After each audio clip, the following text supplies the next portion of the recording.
हर हर महादेव, जय भोलेनाथ। नमस्कार दोस्तों, आप सभी का स्वागत है धर्म ज्ञान के मार्ग में। आज हम बात करेंगे जया एकादशी व्रत कब रखना है, ग्यारस कब है, पूजा विधि, व्रत कथा, उपाय, पारण कब और कैसे करें, पूजा पारण का शुभ मुहूर्त। सभी महत्वपूर्ण बातें इस वीडियो में हम लोग जानेंगे। आप लोग वीडियो को अंत तक, लास्ट तक जरूर देखिएगा, जिससे कि आपको सारी जानकारी समझ में आ जाए। माघ महीने के शुक्ल पक्ष में जया एकादशी आती है। जया एकादशी व्रत करने वाले जितने भी भक्त हैं उनको पितृ कुयोनि और जितने भी पाप होते हैं उससे त्याग कर मोक्ष की प्राप्ति होती है। पितृपक्ष की 10 पीढ़ियाँ, मातृपक्ष की 10 पीढ़ियाँ का भी मोक्ष को प्राप्त होता है। जया एकादशी व्रत में भगवान विष्णु के माधव रूप की पूजा की जाती है। पुराणों का कहना है कि इस व्रत और पूजा से विजय मिलती है, मनोकामना पूर्ण होती है। चलिए जानते हैं जया एकादशी की डेट, पूजा मुहूर्त, पारण कब और कैसे करना है, व्रत में क्या गलतियां नहीं करनी है। सभी बातें हम लोग इस वीडियो में जानेंगे। आप लोग वीडियो को अंत तक जरूर देखिएगा। और ऐसे ही वीडियो देखने के लिए अगर अभी तक चैनल को सब्सक्राइब नहीं किया है तो वीडियो को लाइक और चैनल को सब्सक्राइब करके कमेंट बॉक्स में जय माँ लक्ष्मी, जय विष्णु देव जरूर लिखिएगा, इनकी कृपा पाने के लिए। दोस्तों, इस साल जया एकादशी का व्रत 20 फरवरी 2024 को रखा जाएगा। पुराण और भविष्योत्तर पुराण दोनों में जया एकादशी के महत्व का उल्लेख मिलता है। स्वयं भगवान कृष्ण ने युधिष्ठिर को इस दिन का महत्व बताते हुए कहा था कि इस दिन का उपवास करने से व्यक्ति को ब्रह्म हत्या जैसे पापों से भी मुक्ति मिलती है। पंचांग के अनुसार माघ महीने के शुक्ल पक्ष की एकादशी 19 फरवरी 2024 को सुबह 8:49 पर शुरू होगी और अगले दिन 20 फरवरी 2024 को सुबह 9:55 पर समाप्त होगी।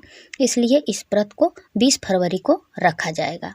पूजा का शुभ मुहूर्त जो है सुबह के 9:45 से दोपहर के 2 बजे तक पूजा का शुभ मुहूर्त है।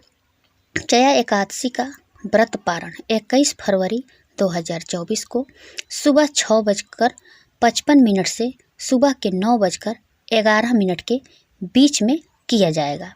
पारण तिथि के दिन द्वादशी समाप्त होने का समय सुबह 11:27 तक रहेगा।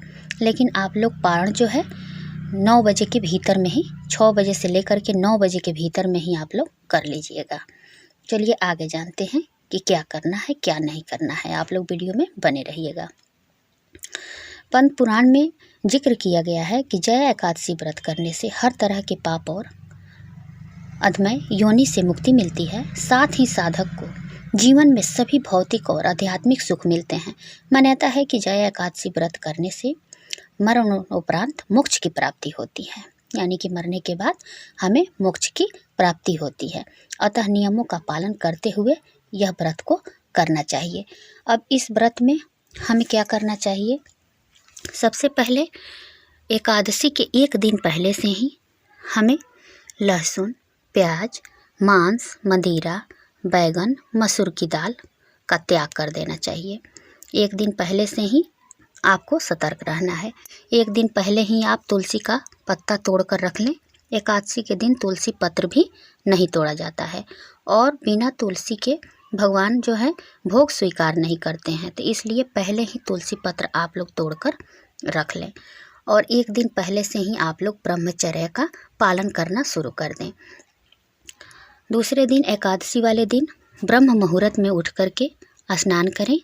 स्नान करने से पहले आप अपने पानी, नहाने के पानी में थोड़ा सा गंगा जल मिलाकर उसमें जल भरें। उसके बाद आप स्नान करें।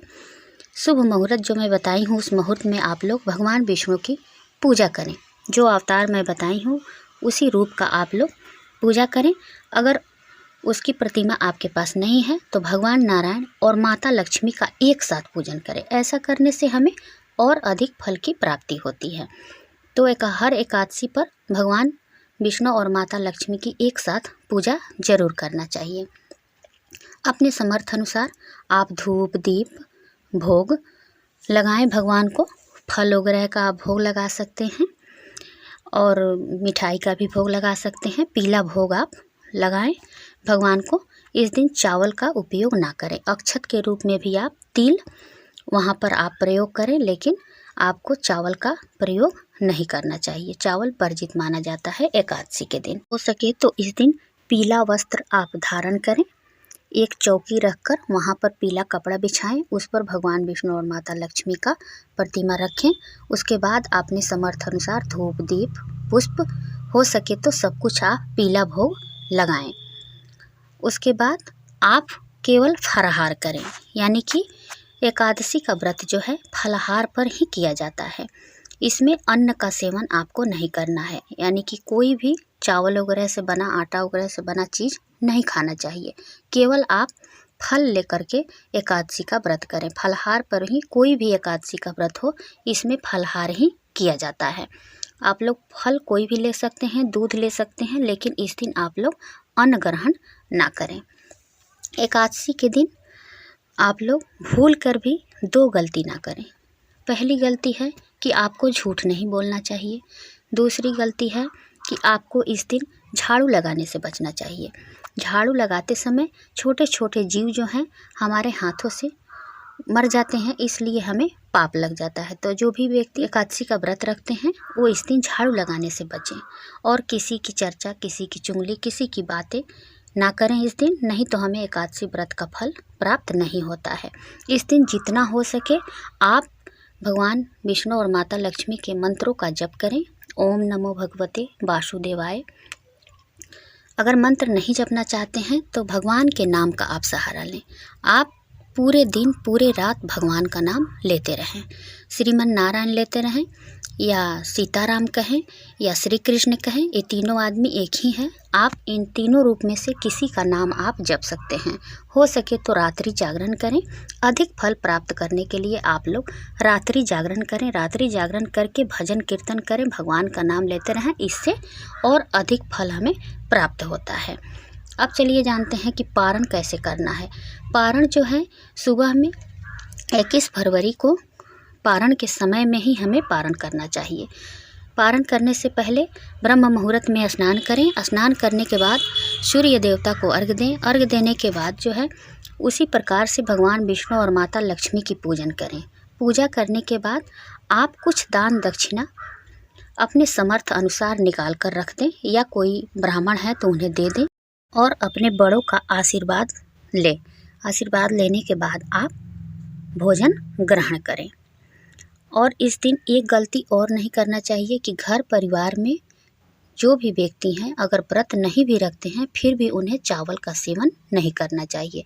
इस दिन एकादशी के दिन ऐसा शास्त्रों में लिखा है, एकादशी के दिन जो भी चावल का सेवन करता है वह पाप का भागीदार बनता है, इसलिए कि एकादशी के दिन सभी पाप चावल में समाये होते हैं। तो सभी बातें क्लियर हो गई। यह एकादशी व्रत की कथा इस प्रकार है।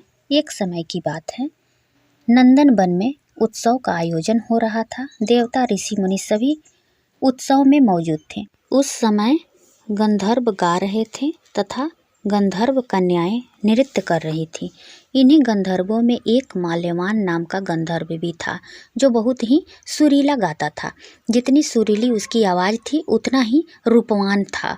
गंधर्व कन्याओं में एक पुष्यवती नामक नृत्यगान भी थी। पुष्यवती नामक गंधर्व कन्या ने माल्यवान नामक गंधर्व को देखते ही उस पर आसक्त हो गई तथा अपने हाव भाव से उसे रिझाने का प्रयास करने लगी। माल्यवान भी उस पुष्यवती पर आसक्त होकर अपने गायन का सुर ताल भूल गया। इससे संगीत की लय टूट गई और संगीत का सारा आनंद बिगड़ गया। सभा में उपस्थित देवगणों को यह अच्छा नहीं लगा।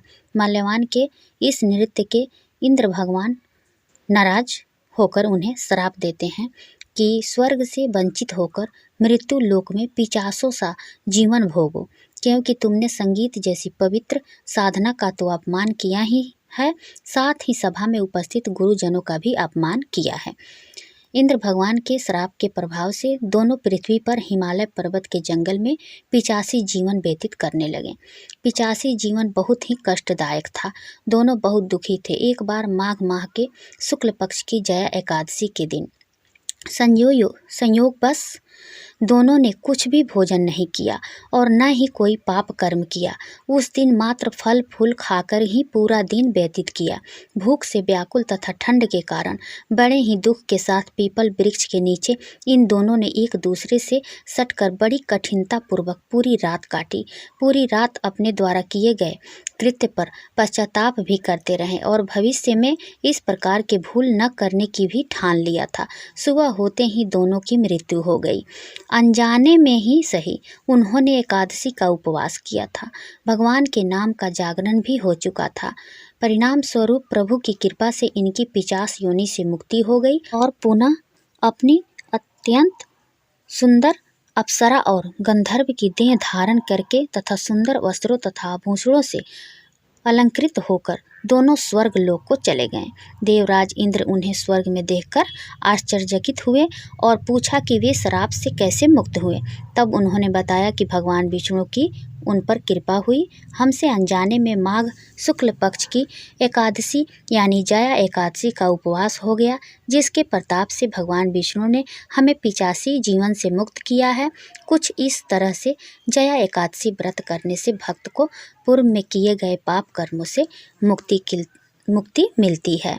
दोस्तों, यह थी जया एकादशी व्रत की कथा। तो कथा से आप लोग समझ गए होंगे कि कितनी पुण्यदायक एकादशी का व्रत होता है। अब चलिए जानते हैं कि हमें क्या उपाय करना चाहिए इस दिन। अगर आप लोग व्रत नहीं रख पाते हैं तो इस दिन इस उपाय को जरूर कर लें।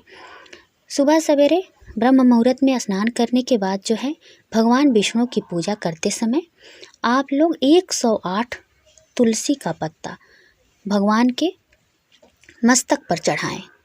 तुलसी पत्र जो है भगवान के कभी भी मस्तक पर ही चढ़ाया जाता है, इसलिए कि भगवान विष्णु की तुलसी जो है प्रिय हैं, उनको कभी उनके चरणों में नहीं रखना चाहिए।